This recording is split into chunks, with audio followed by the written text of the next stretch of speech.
تصویر سازی، فوٹو کھینچنا کھچوانا، تصویر سازی یہ پہلے بھی حرام تھی، آج بھی حرام ہے اور قیامت تک یہ حرام ہی رہے گی۔ میں ان کی تائید چاہتا ہوں اور قرآن کی آیت کریمہ اللہ فرماتا ہے بے شک وہ لوگ جو اللہ اس کے رسول کو ایذا پہنچاتے ہیں اللہ کی لعنت ہے ان پر دنیا اور آخرت میں، وَأَعَدَّ لَهُمْ عَذَابًا مُهِينًا، اللہ نے ان کے لیے دردناک عذاب تیار کر رکھا ہے۔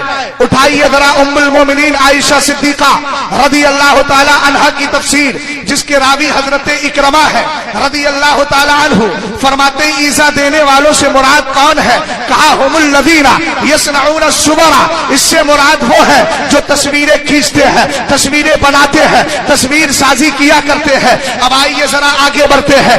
آقا کریم علیہ السلام کی بیوی، میری اور آپ کی ماں ام المومنین عائشہ صدیقہ رضی اللہ تعالی عنہا، جن کی حدیث کو امام بخاری نے بھی لیا ہے، امام مسلم نے بھی لیا ہے، مگر الفاظ امام مسلم کے ہیں۔ فرماتی ہے دخل علیہ رسول اللہ صلی اللہ تعالی علیہ وسلم وقد سترت صحبۃ لی بقرام فیہ تماثیل فلما رآہ حتکہ وتلفن وجهه وقال یا عائشۃ اشد الناس عذابا عند اللہ تبارک وتعالی یوم القیامت الذین یضاہون بخلق اللہ تبارک وتعالی فقطعناہ فجعلنا منہ وسادۃ او وسادتین۔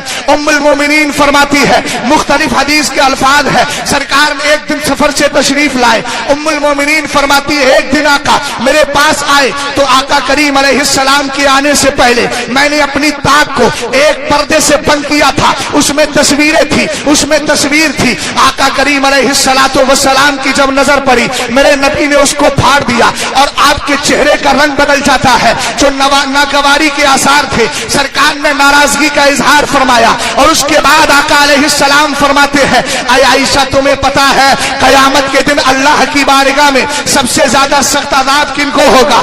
ان کو ہوگا جو اللہ کی تخلیق جیسی اللہ کی تخلیق کی مشابہت کرتے ہیں۔ اللہ خالق ہے، اللہ تصویر بنانے والا ہے، هو الذی یصورکم فی الارحام، اللہ رب العزت کی اس تخلیق کی مشابہت کرتے ہیں۔ فرمایا ان کو قیامت کے دن سب سے سخت عذاب ہوگا۔ آقا کریم علیہ السلام کی بیوی ہماری ماں ام المومنین فرماتی ہے جب میں نے سرکار کی ناراضگی کو دیکھا فقطعناہ، میں نے اس پردے کو کاٹ دیا اور کاٹنے کے بعد اس کے دو تکیے بنا لیے، صورت کو مس کر دیا گیا ہے۔ اب آئیے ذرا آگے بڑھتے ہیں۔ اس طرح کی بہت ساری حدیث ہیں جن سے تصویر کی حرمت ثابت ہوتی ہے۔